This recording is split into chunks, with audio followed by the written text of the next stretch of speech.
All right, welcome everyone. It's so great to be here, and I'm absolutely thrilled about our first panel here, which brings together three scholars who study polarization from distinct but complementary angles.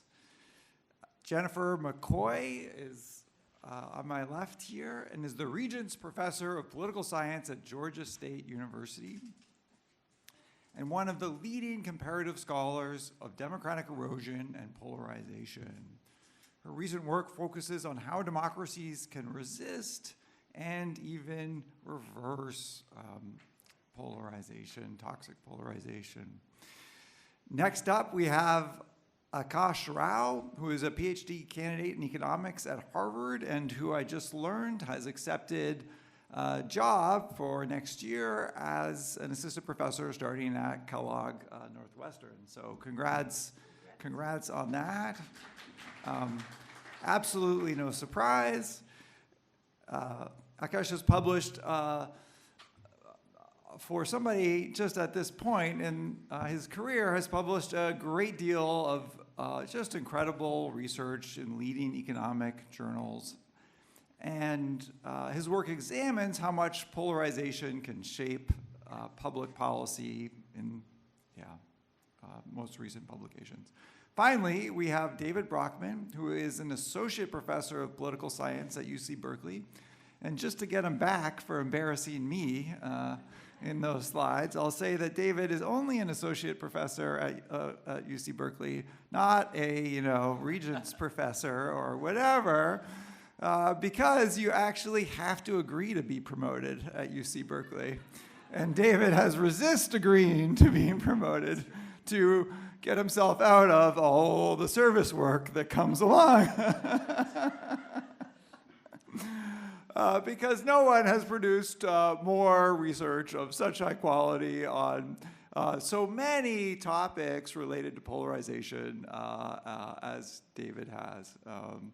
His work addresses persuasion, representation, partisan media, and has challenged standard accounts of how we should be thinking about polarization.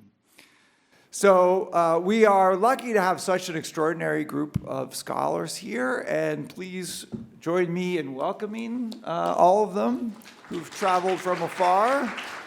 And I am going to sit right up front so I can keep an eye on the time, and I'll give you a signal if you've gone more than 5 minutes over. So welcome, Jennifer, and sorry that screen is flashing like that. I wonder if we can do anything about it for you. I might do that. Yeah. I will. Let's know how to get it out. Yeah, if you want to maybe, you could stand in front. Okay, and I'll take this. Okay, yeah. Avoiding the epilepsy thing here. Yeah. Great. Well, I'm really glad to be here, and thank David for the invitation. So I'm going to speak on both why is the U.S. so polarized and what to do about it. So, in brief, my story is, and Ron, I'm giving you a new word. Instead of toxic or effective, pernicious polarization harms democracy. I'm calling it pernicious because pernicious is an insidious, harmful process, and that is the effect it has on democracy. It's a common and effective strategy as well. It's not only a state of being, it's a strategy, pernicious polarizing strategy, a common one of democratic backsliders. And I'm going to present two remedies, an indirect and a direct depolarizing strategy. So just to start with a little bit of academic stuff, analytical approach and assumptions. Basically, I'm taking more of a system-level approach to this, looking at the society as a whole and what happens to it when it becomes divided along a single dividing line. Not so much looking at individual attitudes, which many wonderful researchers look at. I am focusing on agency and really looking at the supply side, polarizing political entrepreneurs and the possibility of depolarizing political entrepreneurs. But agency, it comes from voluntary choices. that people make, as well as citizen choices. Political polarization is natural in democracies, again, reflecting what Ron said, opening up with. We have conflict, we have division of opinions. So there is some natural polarization, but it can be beneficial or harmful, I'm going to argue. And we can have low levels of it or high levels of it. Polarization can also be either a cause of democratic change, and positive or negative, or a consequence of changes to democracy. So what do I mean first by political polarization? Because there's also social polarization, other kinds. I'm defining it as a political process that simplifies politics by offering binary choices, usually around issues or identities. And of course, you think about an election, any election is going to offer a choice because you're arguing why someone should vote for me rather than the other guy. When it becomes pernicious, though, it divides society into mutually antagonistic political blocs and harms democracy.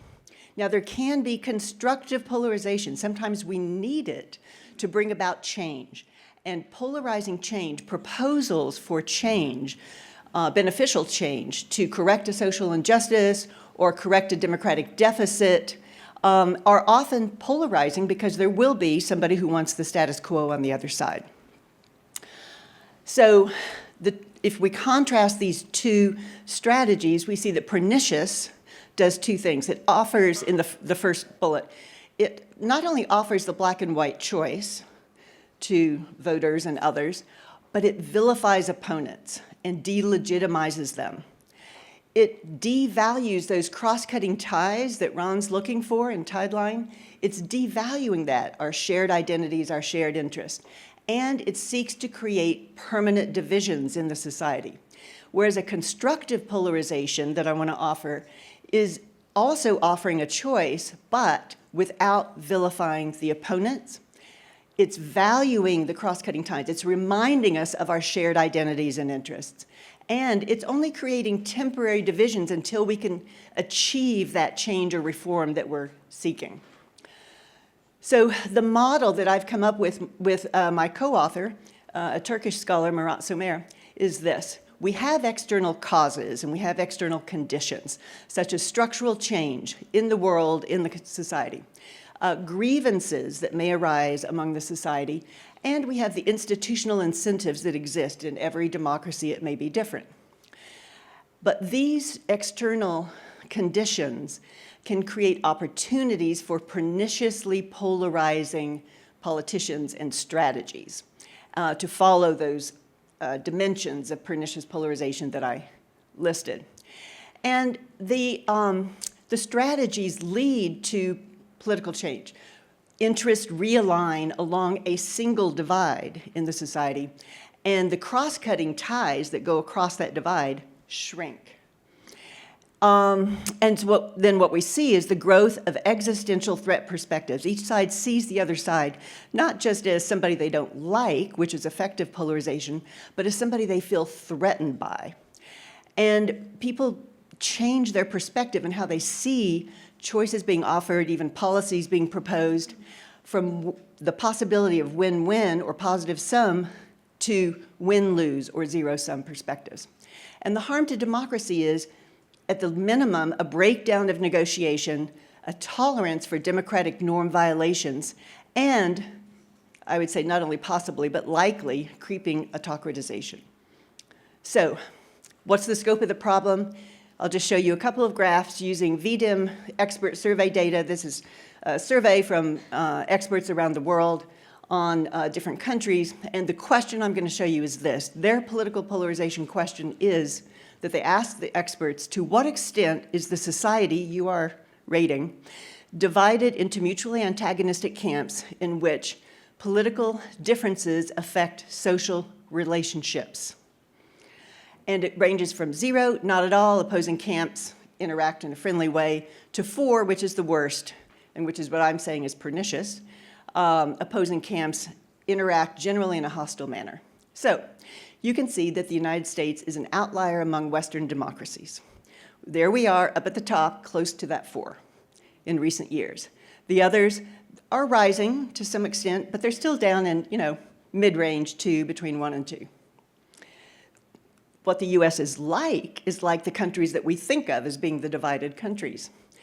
Brazil, Hungary, India, Turkey. It's very close. They're all up there close to the 4, the maximum range. Now, why did it grow in the US? Because the US is an outlier among our Western established democracies. I'm going to argue several reasons. There are many, but I'm going to argue these. First, the specific formative rifts we have, which is our concept of unresolved debates from the founding of the nation or the founding of the democracy. These unresolved debates for the United States include particularly racial, but also gender divides. And this leads to cycles of progress and backlash. And every time we get progress in rights, which is a successful democratic progress, then we have seen a backlash throughout history. And this makes pernicious polarization, can contribute to the entrenchment of pernicious polarization. We also have particular political strategies that follow this outline that I said, the perniciously polarizing types of political strategies from candidates, particularly from the 1990s moving forward, starting with Newt Gingrich from my home state of Georgia, where I live, who argued when he was presenting the Contract for America in the 1990s and trying to take over the Republicans to gain a majority in the US House of Representatives for the first time in decades, and so that he would become Speaker of the House, he actually put out a memo and tapes to recruit political candidates saying, here's the language you should use to describe your opponents. And it was all these pernicious, vilifying words. How the opponent, the Democratic opponent, is a traitor to the country, is evil, or Democratic voters are basically mooching off of society. All kinds of negative words, and the positive words to use for their own party. And then I would argue that more recently, for many reasons, the capture of the Republican Party by an autocratic leader and its radicalization. There are also enabling structural factors peculiar to the United States, particularly our institutional setup, where we have counter-majoritarian institutions like the Electoral College and the Senate, which is unlike most other democracies in the world. And we have a winner-take-all electoral system in our single-member district system as opposed to a proportional representation system or some form of that most other democracies have. Do you want us to ask questions or? I should, sorry, need the mic. Yeah. I'm so sorry, I should have mentioned this. So after each presenter goes, we're gonna have a lot of time for Q&A. So ideally, we'll have it like at least 20 minutes for Q&A to every panel. So we will get to the questions after all the presentations. Okay. There's technological change that is affecting every country in the world, obviously. Particularly in the information sphere, cable news, talk radio, but these were growing, the internet in the 1990s in the United States. And of course, more recently, social media. There's the economic change, not only globalization, but particularly in the United States, growing inequality, the 2008 financial crisis, the 2020 pandemic. There's demographic change, particularly again in the United States, moving toward a multiracial democracy where no single demographic group has a majority. And then I believe we're going to hear from Eric Schickler, but the nationalization of politics, media, and interest groups that he'll probably tell us about at lunch. So very quickly, I'm going to show you how we can depolarize and defend democracy. And what I mean by depolarizing here is taking the pernicious out of the polarization, because I don't think we're going to get to no polarization, nor do we need to. And I'm going to argue in the book that we need to reform and remake democracy. So there's two main strategies, a direct and an indirect. So we usually think of depolarization as an active kind of thing. We're trying to depolarize, diffuse the conflict, find that concept that Tideline's looking for that can unite everybody, rise above the divides. Think of Obama's campaign speeches, Biden. So in that, we would stress the cross-cutting ties. What do we share? Propose win-win policies and shared interests. An example from abroad I will give you is Ekrem İmamoğlu, who is a very successful candidate in Turkey and ran in 2019 for mayor of Istanbul, and again in 2023, winning. And he first introduced this concept of radical love. And he told his supporters, if you see supporters of the leader, my opponent, or the president of Turkey, Erdogan, go out and give them a hug. So that's a classic, really a depolarizing strategy. Let's come back together. But when we are already entrenched at this level of pernicious polarization, I'm arguing that we may need to repolarize in a transformative, using the constructive strategies of repolarizing. And that means changing the axis of polarization from whatever the messaging is that the current polarization is around, whether it's left-right, blue-red, pro-Trump, anti-Trump, pro-Erdogan, anti-Erdogan. Change it to an idea, focus on ideas and values, not vilifying the opponents or the supporters of your opponents, but to the idea and values that you are for. And that will probably be polarizing first, but if the changes, the reforms are successful, then it will eventually become, and people begin to see these as win-win reforms and policies that will help to depolarize, remove the perniciousness out of our divides. You can think about the US civil rights movement as a good example. You can also think about the New Deal in the United States and how Social Security and other programs became so popular in the population that both parties continued to support them, could not attack them. Even Obamacare, you can think about that, how popular they became and how hard to get rid of. So to do this, the transformative repolarization strategy, first you shift the axis, and so it might be to a democracy versus authoritarianism, but I want to propose that's not actually that successful because democracy in the abstract does not capture voters. You use the constructive polarization tactics that I mentioned. You're still simplifying, saying what you're for, and you recognize there are some who want the status quo of the bad thing, but you don't overshadow those cross-cutting ties. You don't vilify the other side, and you're not trying to create that permanent divide. And so you're trying to re-slice the apple in the right spot so that you can gain a large coalition, a large majority, to back your principles, ideas, values that you are proposing. Third, change the narrative, which might be, what is the country's story? What is the common purpose? What do citizens owe each other? Different aspects of the narrative. So, some ideas for new narrative frames for the United States in particular, perhaps focusing on freedom and fairness, which can encompass a number of specific things, but that are broadly supported. And I'm saying fight for freedom and fairness, cut out cruelty and corruption. So there's a lot more in our forthcoming book, which you can see early next year.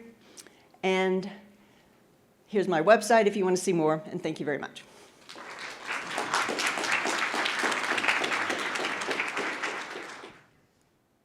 Okay, great.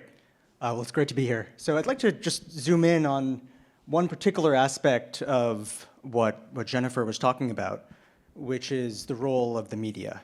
So this project that I'd like to talk about came about just by this observation that politics, especially in the US, is looking more and more like TV. And so, what might be causing that? What are the drivers? And so it's motivated just by this very long history of a very particular criticism of the news media, which is that the media's incentives to entertain viewers, to capture attention, generates a bias towards covering the kinds of issues that are attention-grabbing. So issues that are sensational or inflammatory or entertaining in some way, and this ends up focusing the public on precisely those kinds of entertaining or inflammatory or sensational issues rather than the issues that are actually important. And so I think this concern was nicely articulated in this 1961 speech given by the then chairman of the FCC, Newton Minow.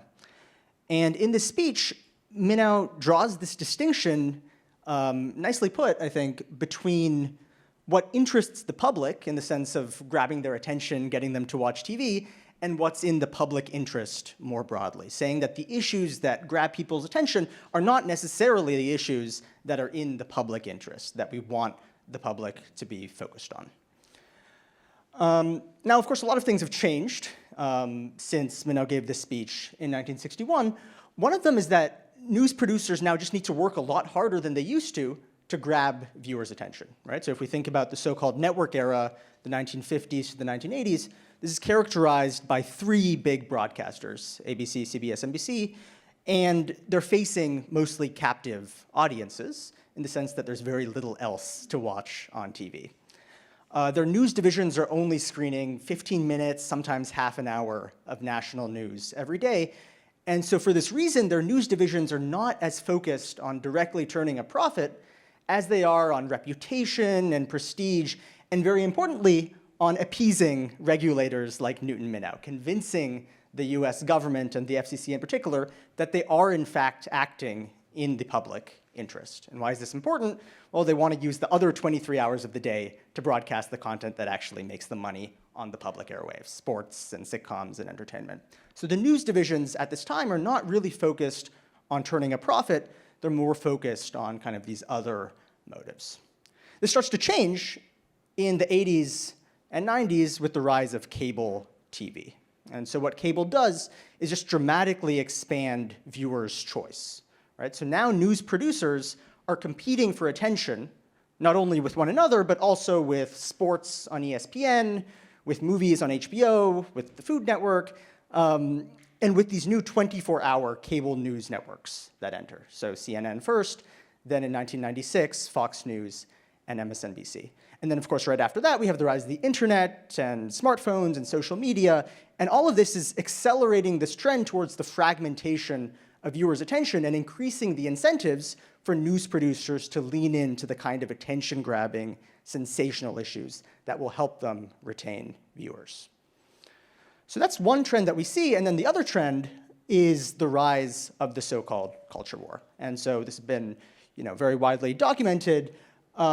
We see that Republican and Democratic voters seem to be increasingly divided based on cultural issues. Issues like abortion, gender, religion, immigration, race, free speech, and less so based on economic issues like taxation and redistribution and public spending. A lot of the debates that animated partisan differences in the 1900s seem to have shifted towards this more cultural axis in many ways. And of course, it's not that these cultural issues were not an important part of politics before, but the extent to which they're dividing into Republican and Democratic camps, that's really increased in the past several decades. And so in thinking about this, we think it's useful to think about the analogy between the incentives facing politicians and the parties and the incentives facing the news media, because we think there is actually kind of a deep analogy there. And by making clear what the precise similarities are, we can also see what the differences in their incentives are, how that drives differences in their incentives, differences in what they do, and over time, how the incentives of the media can bleed into the incentives of politicians, how politics can start to look more like TV. And so this is kind of the analogy that we see.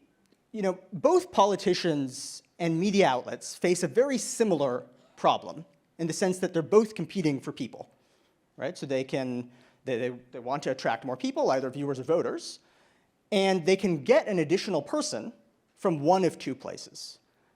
They can get them from a competitor, or they can get them from someone who wasn't participating in the first place. So just to make that more precise, if I'm Fox News, then I can program the kinds of content that's good at attracting people from other news networks, ABC, ABC, or I can program the kinds of content that's good at mobilizing people who wouldn't otherwise watch the news. I can poach people from competing news outlets, or I can mobilize people who are not watching news, who are watching HBO or ESPN. The kinds of content that's good for either objective might be very different. And similarly, if I'm a Republican politician, I can run the kind of campaign that's good at appealing to people who would otherwise vote for the Democrat, or I can run the kind of campaign that's good at turning out people who wouldn't otherwise vote. And again, the kinds of things that I talk about might be very different depending on whether I'm trying to attract Democratic voters or whether I'm trying to turn out a bunch of people who wouldn't otherwise vote. So that's the sense in which these are really quite parallel problems. Now, the key difference between these problems is that a politician is trying to do a very different thing than a news organization. If I'm a news organization, then to a first approximation, what I care about is my number of viewers. How many people are watching me? That's what's going to drive ad revenue. And so in this example that I've laid out here, if I compare the poaching and mobilizing strategy, and if I'm a news outlet, then I would prefer the mobilizing strategy, right? That's going to get me more people. But if I'm a politician, I'm not trying to maximize my number of votes. I'm trying to maximize my vote share, right? Or the difference between my number of votes and my opponent's number of votes. That's a very different objective.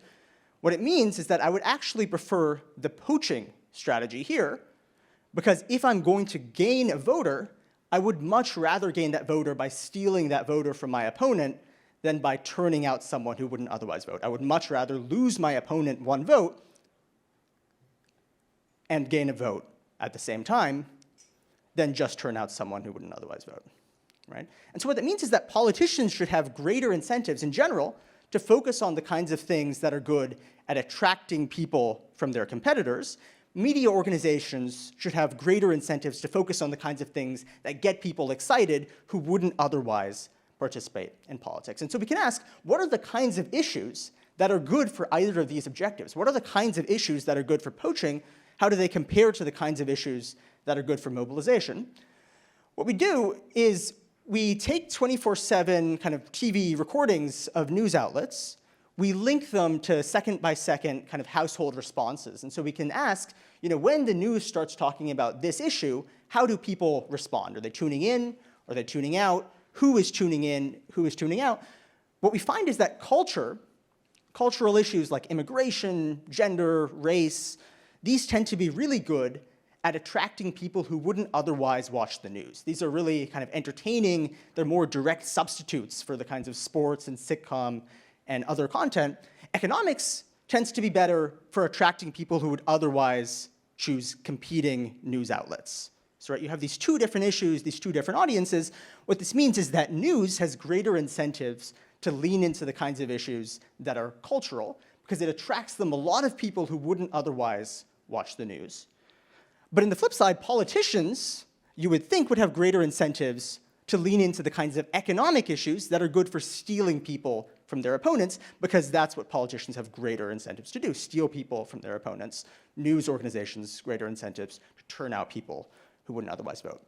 And so that's what we find. But over time, the fact that news is talking so much about these cultural issues seems to have dynamic consequences, in the sense that when news is talking more about cultural issues, we see that voters also start caring more about cultural issues, right? People who are watching TV, they see all this cultural stuff on TV, they see all the coverage of immigration and gender and race. This leads to this sense that these are the more important political issues than the kinds of economic issues that are not being covered by the media. And so that's what we see. And over time, this gives politicians a greater incentive to start leaning into the cultural issues that they weren't previously talking about. And so this is what we think is going on over the past several decades. The rise of these news organizations that are kind of uninhibited by these previous constraints is allowing them to cater to viewers' demand for entertainment by leaning into these cultural issues. Over time, this leads viewers to care more about cultural issues. This gives politicians the incentives to talk more about cultural issues, and so it's this kind of reinforcing cycle. I think one further thing I want to say, or two further things I want to say, is that cable news organizations have these incentives to lean into this kind of inflammatory, sensational stuff, but they're not the only ones who do. Right? So if we think about this distinction between mobilization, getting a lot of people excited, and poaching, convincing people from the other side, there are a lot of political adjacent groups that have incentives to mobilize rather than persuade. So if we think about protest movements, we saw a little bit this in the early talk, interest groups, nonprofits, social media personalities, even insurgent factions within political parties like the Tea Party or movements like Occupy Wall Street. All of these are groups that have greater incentives to lean into mobilization, getting people excited, talking about the kinds of things that excite people who wouldn't otherwise be engaged. Politicians have greater incentives to kind of hew to this median of the most salient political cleavage, kind of stick to persuasion. And so we should expect that as these groups gain strength, there's going to be increased conflict, even within a political party, between the mobilizers and the poaching politicians, right? And so we see this a little bit in 2024, if we heard about all the tensions within the Republican Party about Project 2025, right? So a lot of concern that these extremist groups were making voters think that the Republican Party was more extreme, and Republican politicians, including Trump, really trying to distance themselves from those organizations. The last thing that I'll say is that this also means that we should generally expect that polarization and depolarization should typically be led by the size-maximizing groups, by the mobilizers, by protest movements or media or insurgent factions, and we should expect politicians to respond only once these insurgent groups have changed kind of the status quo of political divisions. And so if we want to think about either the drivers of polarization or perhaps some of the drivers of repolarization along different axes or depolarization, then I think we should be looking at the incentives of these groups that have incentives to mobilize, like these interest groups, social movements, and thinking about how we can align those incentives in such a way that it promotes depolarization or repolarization along more constructive lines. Thank you.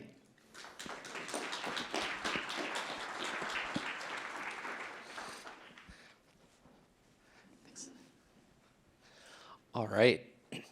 So what I thought I'd do today is talk a bit about two, let me grab that clicker, talk a bit about two areas in my work, which what I've really tried to do in my work is investigate and in many cases kind of question what I see as the kind of conventional wisdom about polarization. We know polarization is a problem. As I mentioned at the beginning, trust in government in the latest surveys is below 20. So we don't trust our government very much. People are upset about politics. We see manifestations of that, of course, like we did on January 6th and in lots of other ways in our politics that polarization is tearing us apart. If you came here today, I don't think I need to convince you that's a problem. What I would like to convince you of, though, is that there's some things that we think we know about polarization that we might not know. In particular, I think there's one particular idea which is like, well, Americans, we all actually agree with each other about stuff mostly, and the problem is just the politicians. The politicians are really extreme, we're all really moderate and agree with each other, and they're just trying to convince us that we disagree more than we really do. And the other is that, but, there's the people out there that are more extreme and are the problem. Look, people are just too polarized to change their minds. And so if we think about the kind of people we think of as driving polarization, they're kind of beyond redemption. And two big narratives I've tried to push in my research is that both of these things might not really be true. And really trying to question those. So I want to talk a little bit about each of those and some of the evidence that I've gathered that makes me skeptical of both of them. So first, let me start with this conventional wisdom that politicians are really extreme and voters are really moderate. So just to, for those of you who are not burying your nose in political science journals as often as we are, I'm sure you've heard this narrative out there, but just to tell you that in the halls of academia, it's a very common narrative as well. So this is just, you don't need to understand all these, but this is just figures from a bunch of recent publications that basically, in a lot of different ways, reach conclusions of the form, the politicians are really extreme, but we're all moderate and we really agree with each other. One study, for example, probably the most famous study of this topic, argued that very few voters, less than 10%, have views that are more extreme than their representatives. So that suggests a pretty huge failure of what the political system is supposed to do, which is kind of represent the typical person. And so that's spawned a lot of work trying to understand how is it we can have this huge group of moderates that all agree with each other and yet politicians won't give people what they all want. And so my argument is, well, that's not really what's going on. And so why is it we think that's what's going on? So for the alumni in the room, you're going to be back in a political science class for just a moment. I'm going to walk you through an example of why it is this, we believe this is the case, but I actually think it's a little illusory. So imagine we think about 3 issues, say legalizing abortion, raising taxes on the rich, and affirmative action. And imagine that we look at a Democrat in Congress, and here in this table, I'm going to put a 1 for every time someone votes or agrees in kind of a liberal way or says yes on these issues. And so say that a Democrat in Congress is going to say yes to all these things, and the Republican in Congress is going to say no to all these things. And what we have often done as scholars in a lot of fields is say, well, we have all these different messy issues. We want to summarize overall, like how left or right is someone. And so what we're going to do is basically add up or average over all of their views on a lot of issues and come up with an overall summary. One number kind of describes where you are, left, right, middle, et cetera. So when we do this for the politicians, the Democrats, they're consistently liberal, so they look on one side. The Republicans are consistently conservative. They look on the other side, and they say, okay, we're really far apart.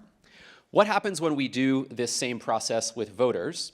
Well, imagine you're in a left-leaning place. Imagine, for example, we went out and asked the people of Berkeley what they thought about these issues. You might get a pattern sort of like this, where 3 different voters, all of them are going to be maybe liberal on 2 of these issues, but they're going to be liberal on different things than each other. So everyone's kind of a mix, and this is what voters tend to look like. They have a mix of liberal and conservative views, some moderate views, some liberal, some conservative. What's going to happen, though, is when we try to summarize them in one number, we're going to summarize them, in this case, as 2/3, or sort of close to the middle. And so when we look at those summaries, we're going to say, look, these politicians are so extreme. You have the Democrat on one side, the Republican on the other. But now put yourself in the position of, say, the person representing Berkeley in the US Congress. If you look out at the district and say, well, look, on each of these issues, there's a 2-to-1 majority for the liberal position. So if I'm going to vote with my district, that's what I'm going to do. In fact, by voting consistently with what their district wants, the members could look more extreme, the members of Congress could look more extreme than the voters. And so in a lot of my work, I've been showing that's actually part of what's going on, is that this idea that people are really moderate is a bit of a statistical artifact.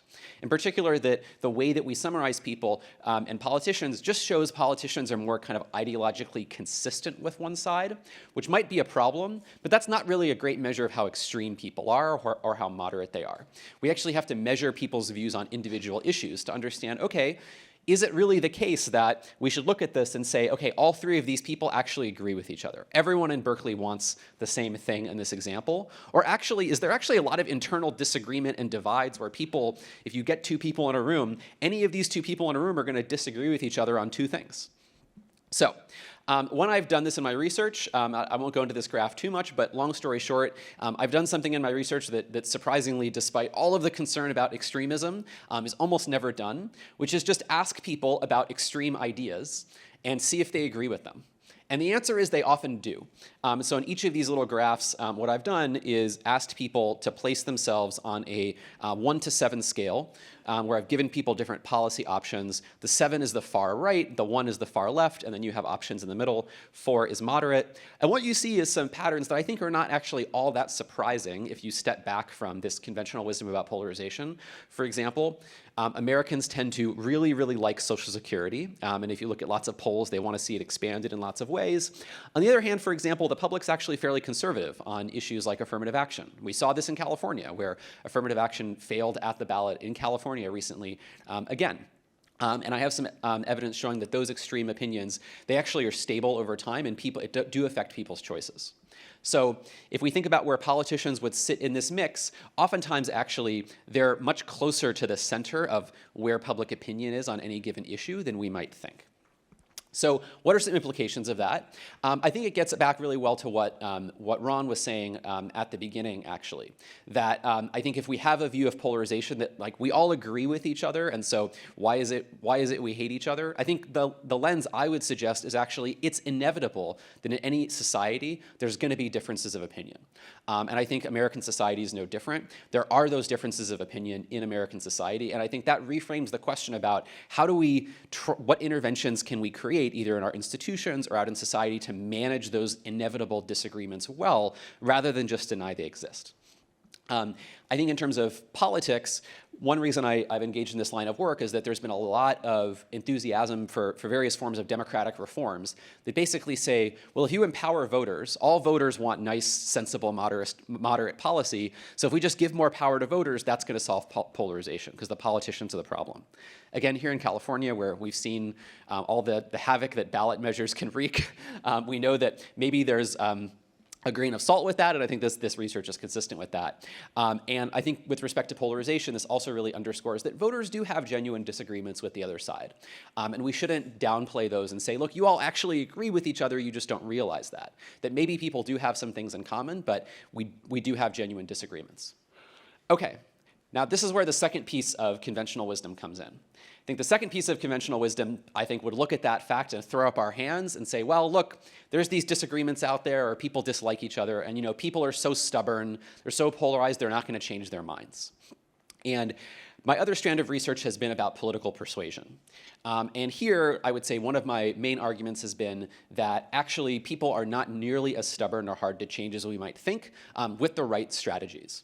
I will admit, been part of the problem in spreading some evidence suggesting that it's very hard to persuade people. I have a paper from about 10 years ago that looked at a lot of experiments on the effects of political campaigns and found that basically almost everything political campaigns spend money on doesn't seem to persuade anybody, or the effects at least are very, very small.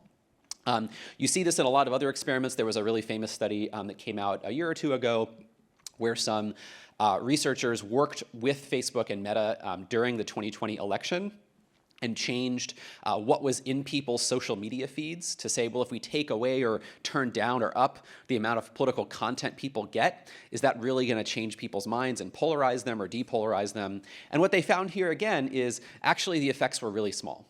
And so that again comes back to, well, is it just like people are stuck and actually it doesn't matter what you put in front of them? And so my question here is it really that people are too stubborn, or is it actually that these persuasive interventions just need to be better or different? And I don't want to say I have like the magic solution here, but I want to give you a couple examples of at least pushing back against this idea that people are simply too stubborn to change their minds. So the first I want to talk about is a line of research I've done that you might colloquially call about opening voters' minds. This is some work I've done on in-depth interpersonal conversations. Practitioners have taken to calling this idea deep canvassing, which I don't actually particularly like, but that's the name that's showed up, so I'll go with it.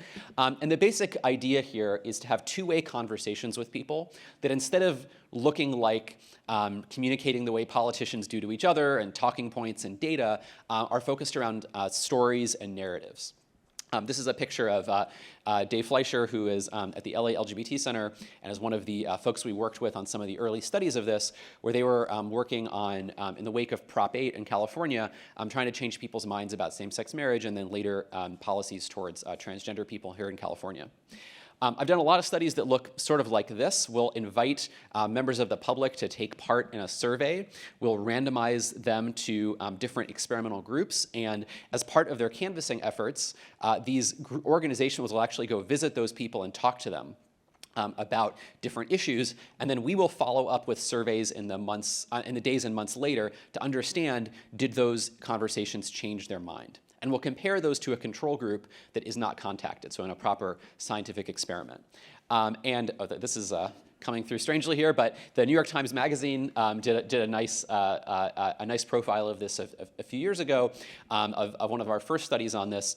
And essentially what we found, just to summarize across a lot of them, is that if you look at the effects of this kind of full interpersonal conversation where stories are shared, we see these effects that are fairly meaningful, not just immediately, but in the months to come, which is actually really rare in the study of persuasion. Oftentimes people get persuaded for a few days or a few minutes even, and then effects go away. We found that these effects stuck. We also compared the effect of this full kind of this full deep canvassing conversation to a abbreviated intervention that look more like traditional political interventions where I just knock on your door, I read you some talking points and I leave, and no surprise, that didn't do anything. So these talking points approach didn't work. This full deep canvassing did. The effects lasted. We've now replicated this in over 8 different experiments at this point on a lot of different issues.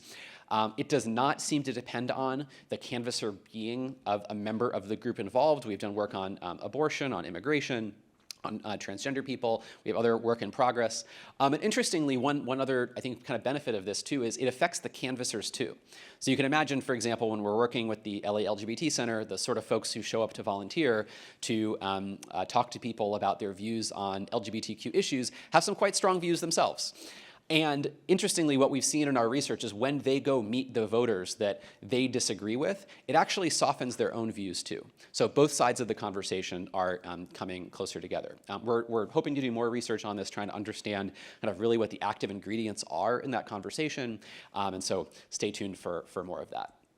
One other example I want to give you before I close, consistent with the last presentation you saw, is about the role of echo chambers. This is some data from a paper we recently published where we got some data from a few different sources, including Nielsen, where we can look at people's voter registration, and then for Nielsen households, so this is households where people have agreed to let Nielsen monitor exactly what they watch on TV, we can look at the CNN and Fox News consumption of households where everyone's a registered Democrat or everyone's a registered Republican.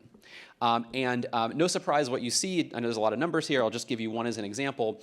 This is in all Republican households that have cable. What you see is that 1/3 of households where everyone's a registered Republican and everyone has cable, 1/3 of them are watching Fox News for 8 hours a month or more. So this idea that cable news is just this fringe phenomenon, actually there's a pretty reasonable number of political partisans that consume a lot of cable news. And you can see on the other side, there's essentially nobody up here, so you'd be in the top right if you consumed both. Basically nobody does that. And likewise, there's almost no Republicans that consume lots of CNN. So this is consistent with people really are in these echo chambers. And so one question is, do these echo chambers matter, right? And if you have the view that actually people are just too polarized to change their minds, then actually these echo chambers don't matter, right? If you took them away, no matter what, people are just going to stay where they are. This is just consistent with their existing views. It's not actually affecting anybody. And so to test that conventional wisdom, what we did is this really fun study where we recruited these people. We worked with some data providers to find people that consume a lot of Fox News, and we asked, what happens if we switch their media diets to watch CNN instead? We could have done the reverse study. We just decided to do it this way. I wish we had the money to do both, but in the end, we ended up picking this direction. So we took Fox News viewers, and we paid them to watch CNN, and we asked, well, what's going to happen? And the key prediction out in the literature is this idea that actually you wouldn't even not change people's minds, it would go the other way. You would get backlash if you had Fox News viewers see what the other side is saying. They're just going to dig in more.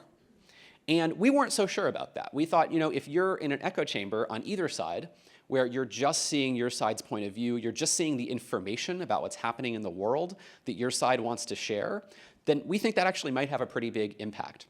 And so what we did is we got this data from this media company identifying regular Fox viewers. We recruited them to baseline surveys. We randomly assigned them to either a control group or a group where we said, okay, we're going to pay you every week to watch CNN at the times you would usually watch Fox. And so we did that by asking people weekly quizzes where we said, okay, what was on CNN this week? We see in the data a big increase in the amount of CNN watching, a big decrease in the amount of Fox News watching, and then we do some follow-up surveys where we ask, okay, is that going to make a difference about what these people know about the world and what they think? We did this, it's no fun to think back to 2020 for many reasons. We did this in the summer of 2020 when Trump was president the first time and COVID was going crazy. And what you see in our surveys, both during while people were in the intervention, and so while they were watching CNN instead of Fox, as well as afterwards, what you see is that there's a really big change in terms of just facts people are aware of. People were, for example, a lot more likely to be aware, and this is something that CNN talked about a lot, that Trump's campaign wasn't taking significant safety precautions at his rallies, or that Trump's position on whether Americans should wear masks in public. Those were things that CNN talked about a lot, and if you watch CNN, you were much more likely to be aware of those facts, and those were pretty big effects. Moreover, when we look downstream and we ask, okay, this knowledge people are getting, is it affecting how they view the world? It really is. So for example, people were much less likely to agree that it was an overreaction to go out and protest in response to the police shooting of Jacob Blake in Kenosha, or that violent protests were more important than COVID for the president to focus on. They had a much more negative evaluation of how Trump was handling COVID, as well as whether he was encouraging good relations between different racial groups or ensuring the election would be fair. Now, this was a very conservative sample to begin with. We didn't expect and we didn't find that all of a sudden they're turned into typical CNN viewers. But what we did find is actually their minds were much more open than I think a lot of the stereotypes of the people who we would vilify as on the extremes we might think. So I want to turn back to this idea, the things we might not know. Again, this idea that the politicians are the problems, we all agree with each other. Actually, no, we do disagree with each other about a lot. And I see the problem of polarization, consistent with what Ron was saying, is how do we manage that disagreement in a way that we can still have a functioning democracy and a cohesive society. Likewise, the idea that some Americans are just too polarized to change their minds. We see lots of examples where persuasion fails, but I think also plenty of examples where persuasion can succeed in the right circumstances. So I don't want to say that I have the magic bullet for that, other than that we have lots of examples where it can work, and this is part of what motivates us to do the kind of work we're doing. Okay, and with that, I'll say thank you, and we will turn things over to Q&A. Thank you so much for all those wonderful presentations and for staying on time, which gives us lots of time for questions.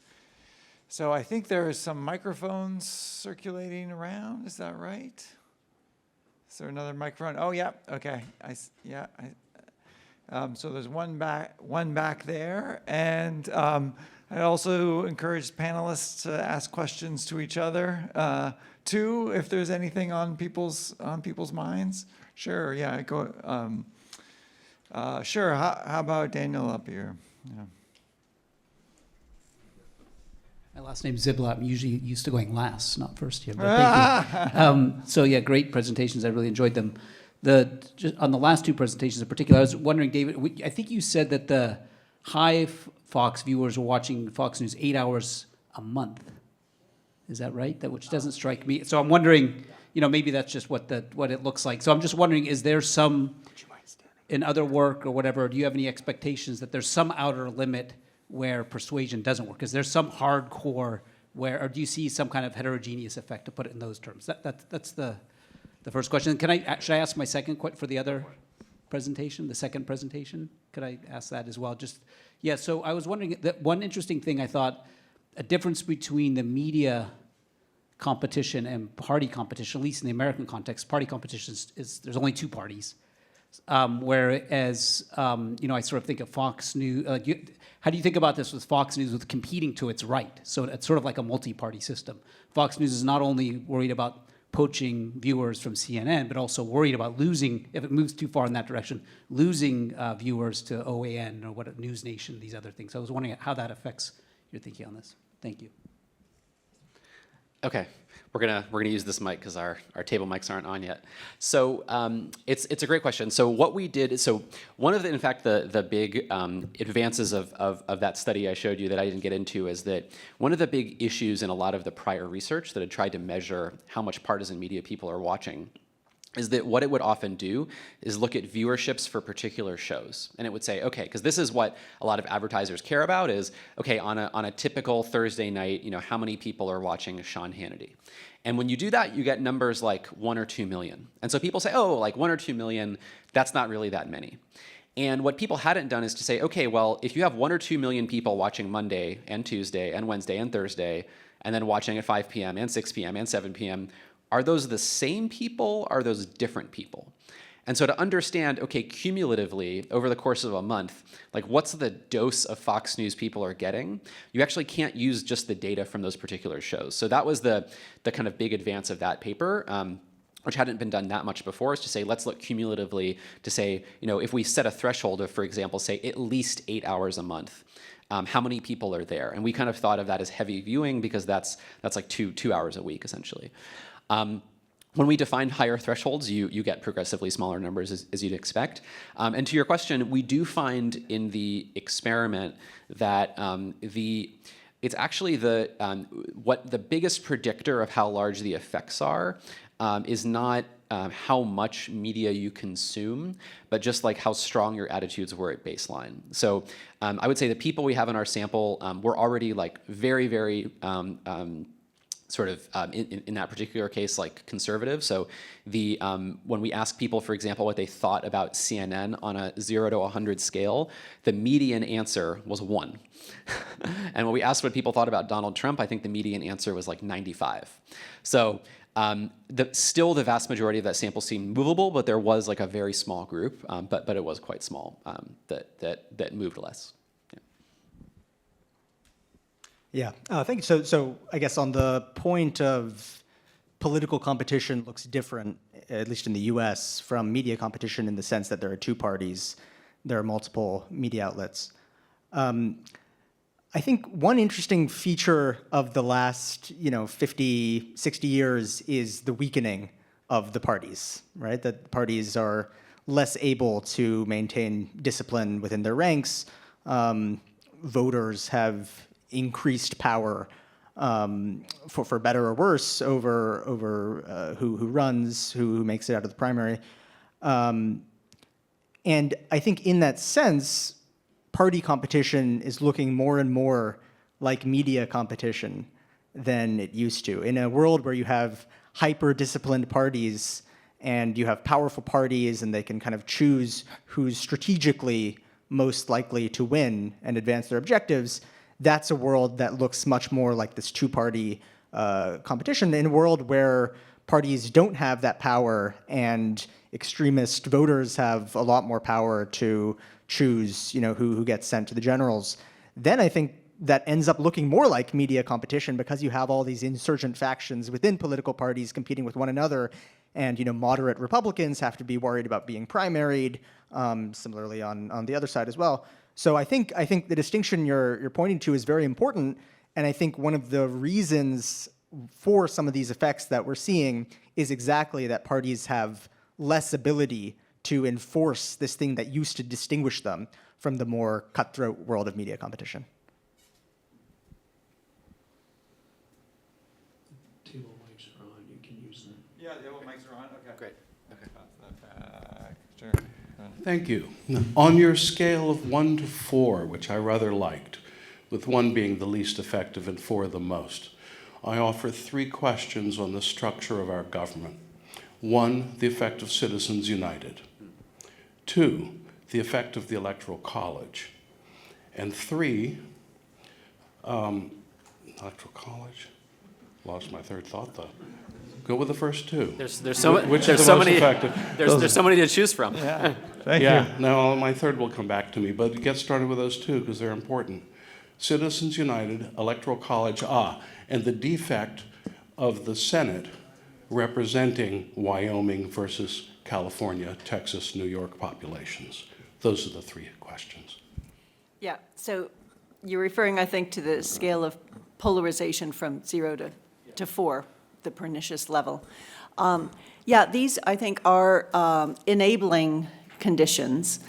And so the first one, Citizens United, is part of a broader problem of money in politics and the role of money, which has many effects, determining who can actually run for office, how you can get your message out, et cetera. And it's vital. I think it's extremely important when we're thinking about reforms, what could change incentives for politicians and their strategies, as well as for voters. the Electoral College and the, wait, what was your third one now you came up with? Senate. The Electoral College and the Senate are both these strategies that do privilege less populated states. But again, this goes back to the parties, both the strength of the parties and the greater consistency within the parties as they moved, as they became weaker and as they became more homogeneous internally. This helped to allow one party to gain greater strength and representation in the less populous states. And so as rural voters trended toward the Republican Party for a variety of reasons, then this has a big effect now on the state of our things. But it wasn't the state of our polarization and democracy, but it wasn't always this way. It used to be that the political parties were equally represented, or relatively equally represented across rural and urban contexts. Does anyone else want to jump in on that, or should we go to a new question? Let me close. Of the three, which is having the greatest effect on our democracy? Well, I would actually maybe name something else, which is something we don't think about a lot, but which is or maybe a combination of two things, which is our first past the post electoral system. So in a lot of other countries that have parliamentary systems, right, you could have a MAGA party, you could have a center-right party, you could have a center-left party, et cetera. And those parties would have to then negotiate with each other. I think one of the challenges we've had in the US is that because we have a two-party system, and we have a two-party system because of the structure of our elections, that there's a single winner in every district, and so minor parties, when they show up, like, they can't win and they're just spoilers. I do think that is kind of baked in a way that is an underrated part of the problem. And that's what I want to say. That was the second half of mine, the winner-take-all system, is exactly that. And that's why I'm advocating a shift in our system to proportional representation, some form of it. There are a variety of forms of it, but that can be done without a constitutional amendment, whereas the Electoral College and the Senate require constitutional amendments. It's definitely possible. Yeah. Good conversation for the coffee break. It is. All right. I had a question for, thank you. I want to make sure I get the name right. Jennifer?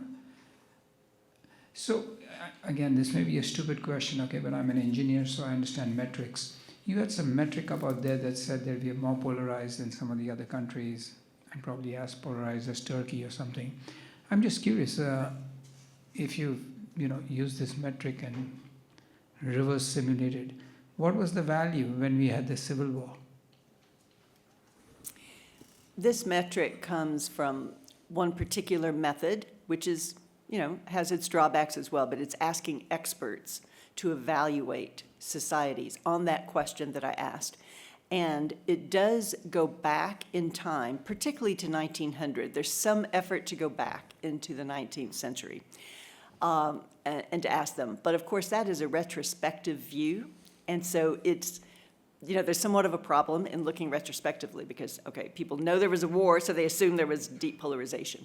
It's the nature of the polarization, so it's a question. So we can also look at it in qualitative terms, and there are a lot of researchers that are looking at this. Of course, the society was very polarized over certain, the issues raised in the Civil War.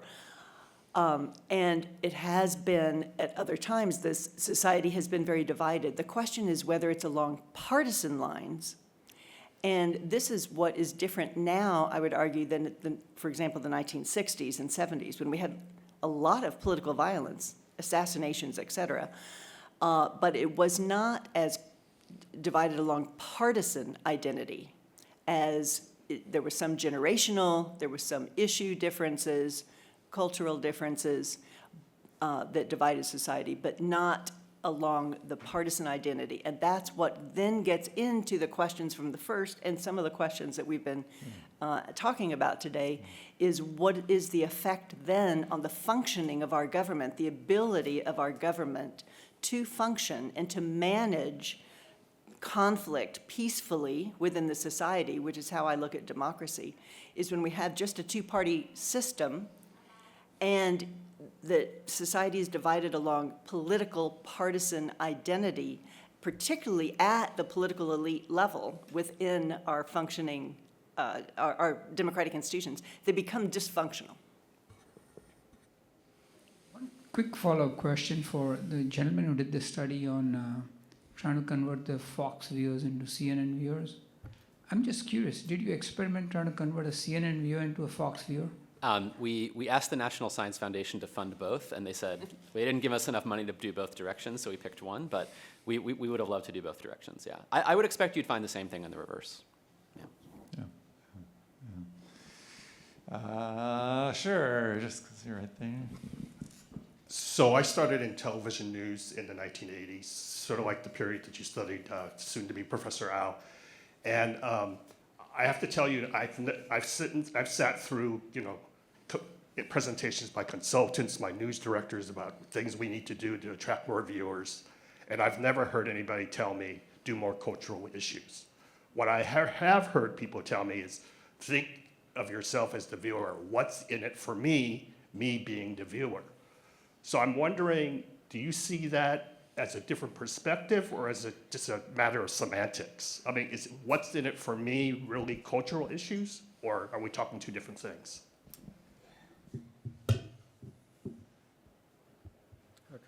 Let's see if it's on. Oh, It's on. Great. No. No, I mean, I think, so what's in it for me is an interesting question in the sense of, what's in it for me economically, what's in it for me in terms of entertainment, what's in it for me in terms of what can I talk about with my family. I think this was nicely put. There's a kind of sociological analysis of cable news viewers by some scholars at Tufts. And what they say is that you can think about cable news a lot like going to church, in the sense that you have some views. You're not necessarily expecting to change your views or learn something new, but what you want to do is go hear your views rearticulated in a convincing way, and then figure out reasons, both for yourself and when expressing those reasons to others, for those views that you already have. And I think that is a nice characterization of what cable news looks like, and I think that is an answer to what's in it for me. I think the other part of that is, what's in it for me has also changed over the last several decades as there are other sources of information to get the things that I want, right? So if what I want is economic analysis, so I can choose, how to invest in the stock market, maybe the best I could do in the 1970s was newspapers, TV. In 2010, I can just go on the internet and immediately find that information. And so the business proposition of TV, by necessity, has changed into what can television do that these other sources of information that have become newly accessible cannot. And so I think the what's in it for me has even more expanded into, let's generate these compelling narratives that people can watch for entertainment that kind of fuse politics and entertainment in a way that they did before, but not as much, because they had these other ways to respond to the question, what's in it for me? Providing local news, providing economic news, just providing hard facts that viewers would need to know. Now all those viewers, if they want to get those things, they can go other places. And so TV has needed to answer the what's in it for me in a way that increasingly fuses this kind of entertainment, which we argue is better suited for cultural issues than economic issues. Can I just ask, how, or remind us how you're measuring cultural component in news in that period? Yeah, so we do a couple of different things. We measure it several different ways. So we use kind of like political surveys, political classifications that distinguish economic versus cultural issues. We do some kind of ex post validation to see whether this economic versus cultural axis is really the key thing or whether it's something else. And so there's a lot of kind of different measurement strategies we use. kind of in general, it seems like the issues that we would kind of consider cultural seem to be acting in this way, and the issues that we would kind of consider economic seem to be acting in another way. All right, we have time for a few more questions. Sure. Sure. So thank you. This is a question for Professor Rao.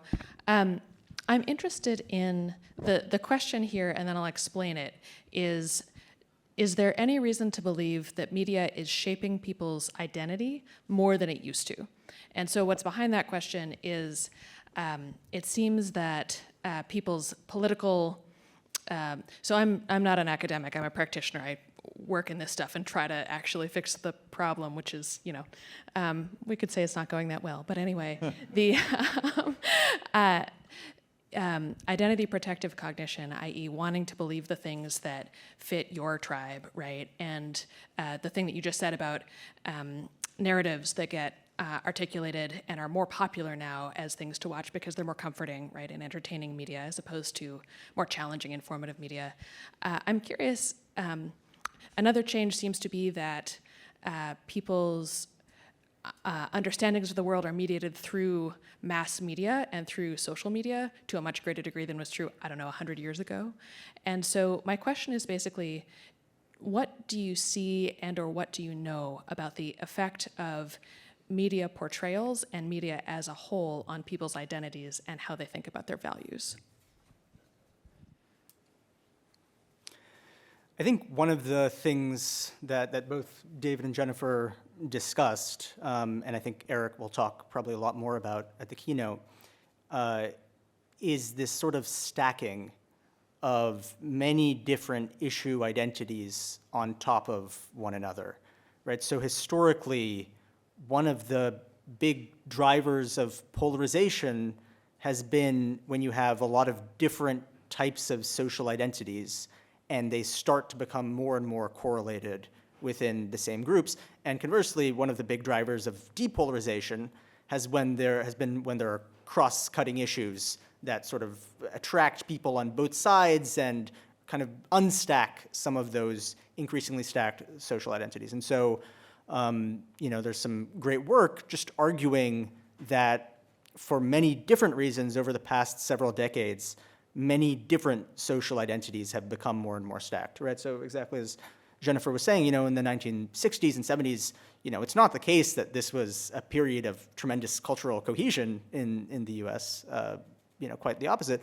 But a lot of these issues did not cleanly map onto these partisan labels. And what's increasingly happening, I think partly as a cause of the media, partly of changing media, partly as a consequence of changing media, is that these are increasingly getting stacked on the same person.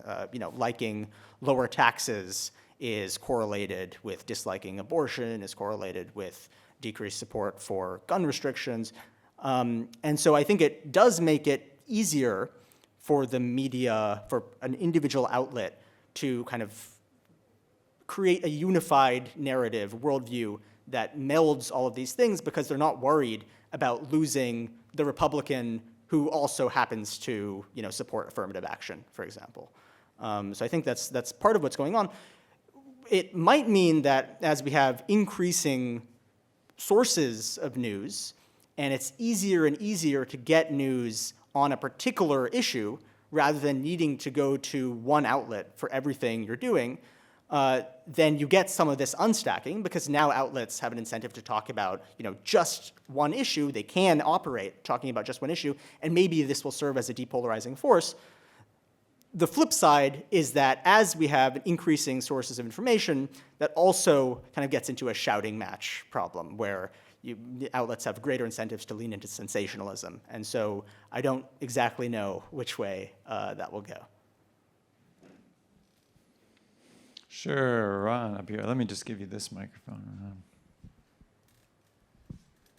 Jennifer, I was really attracted to some of the things you were talking about, and in the end, you had as your call to action, basically change the axis, make it value-based, and don't vilify it.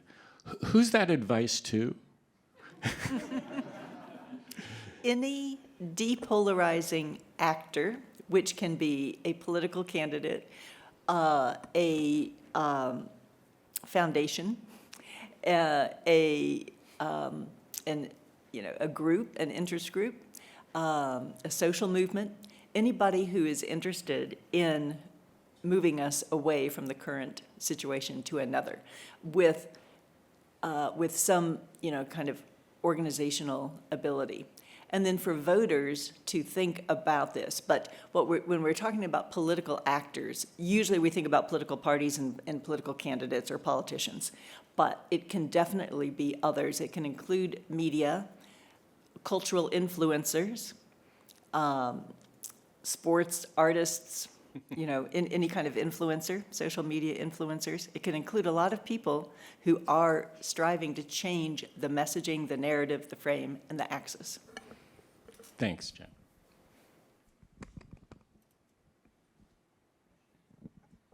All right, we probably have time for one more question. Sure, how about right here? Thank you so much.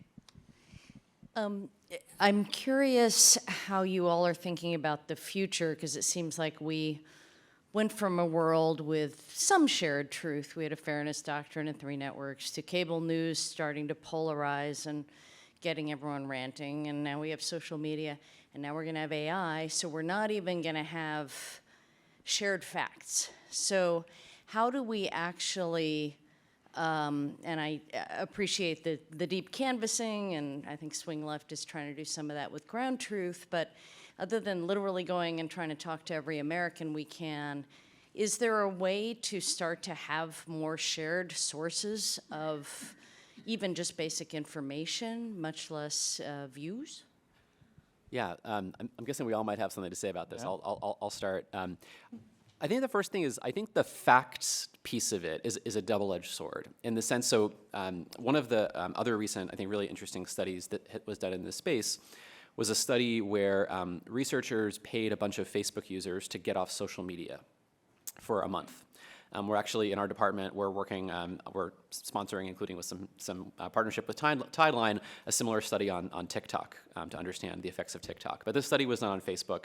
And the researchers paid people to stop using Facebook for, I think it was a month, maybe 6 weeks, and saw, okay, well, what does that do if you basically get people out of the social media world? And it's a way to answer the question of, well, what is the effect of social media on people's political preferences? It's not the full picture because, it'd be a different world if no one was on social media, none of your friends, et cetera, but it tells us something. And they found 2 things that I think are really interesting. One is that people knew a lot less about what was happening in the world, right? Because at least as of then, people got a lot of their news from Facebook, right? You're watching, you're going through, seeing your friends post an article comes up in your feed, an influencer talks about a news story. So people know less about what's going on. And they're also less polarized on some dimensions. And I've always interpreted that finding as in part reflecting that part of what drives polarization is that when you know more, and Americans by a lot of measures know more about politics than ever before. When you know more about politics and you learn more about what the other side is doing, you learn about stuff that they're doing that you don't like. And so some of our original studies that were done in political science in the 50s and 60s, people have no idea what the parties stand for, and they think the other party, I don't really know what they stand for, they seem fine. And then what happens is people learn what the other party is doing, and they're like, oh, I really don't like that. I don't like those guys. I mention that because I think it's a little normatively complicated to think about, like, is that a bad thing that people learn more about the people they disagree with exist and they don't like what they're doing, that inspires people to go donate and participate in politics? I don't think it is so obviously a bad thing. I think what it demands, though, is not necessarily a reversal of that process, but to think about, what do we need to do to cope with that in a world where people know more about what's going on, and to your point, maybe know a selective subset of what's going on. I'm not actually super optimistic that if you just sort of gave people all the facts, so to speak, that's going to lead them to the middle. I think, per what I was saying, maybe a little bit, but I tend to, maybe this is the political scientist in me, and I think Eric Schickler is going to talk a little bit more about this during his keynote. I just tend to think much more about what are the more systemic solutions of how we should think about designing media, how we should think about designing our voting systems, et cetera, in a way that better accommodate that new reality. It's a very complex problem in the United States.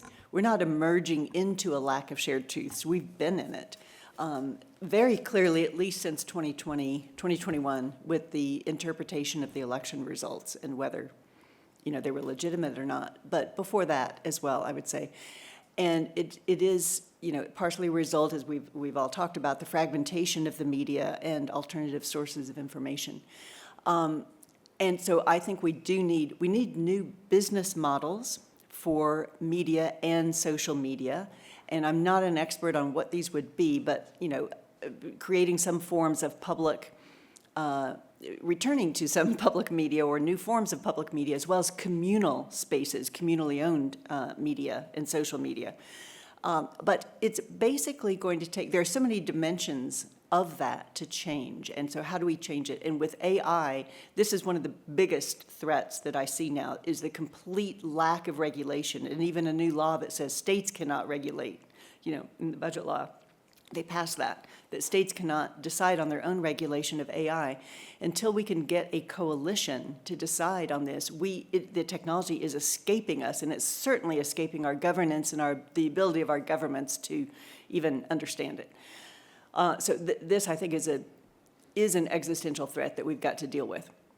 But how are we going to do it? It's really going to take a broad coalition across, or an effort of many different groups, many different stakeholders across society to do it.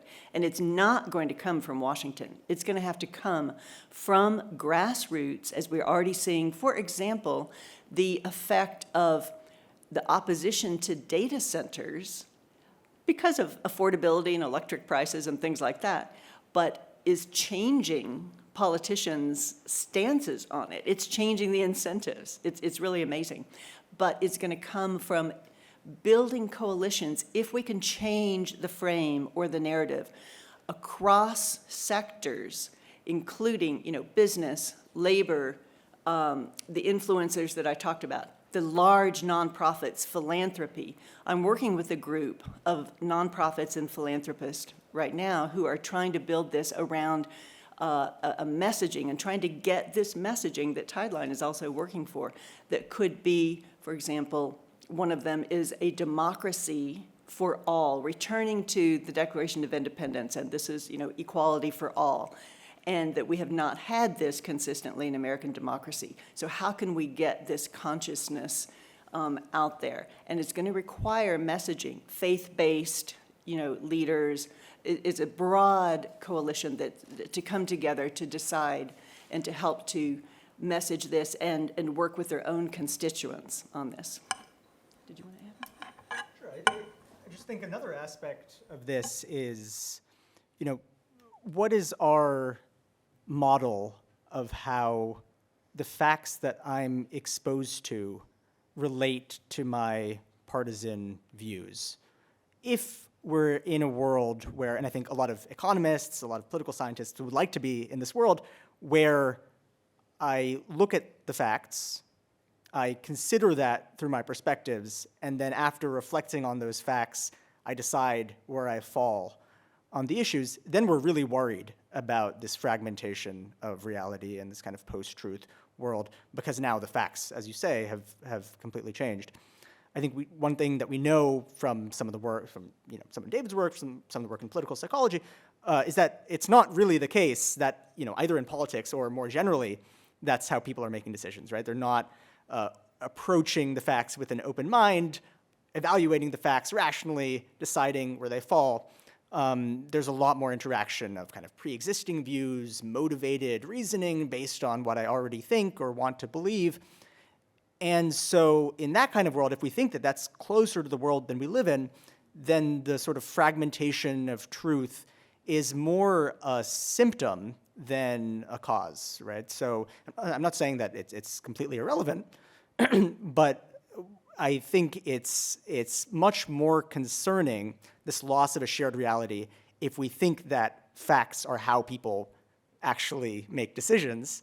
If we think that facts are less important in general to how they make decisions, and there's a lot of motivated kind of partisan reasoning going on, then the facts that we're all seeing different things is more a symptom of that than a cause of increased polarization and fragmentation.